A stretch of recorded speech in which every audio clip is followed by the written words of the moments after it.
ए कहीं घटिया मालावा खेवे नैया धोबिनिया धोवे लुगरी धोबिनिया धोवे लुगरी के करी बहिनिया दहल जाली ए हरि के करी बहिनिया दहल जाली ए हरि जाहूँ हम जनिति दीपक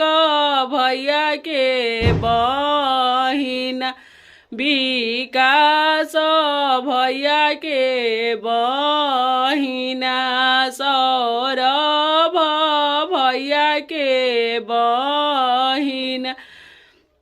लगिया धराई बहिना के घिचिती ए हरि जलिया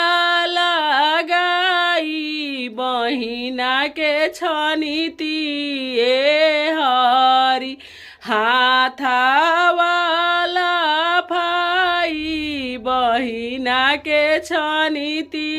ए हरि।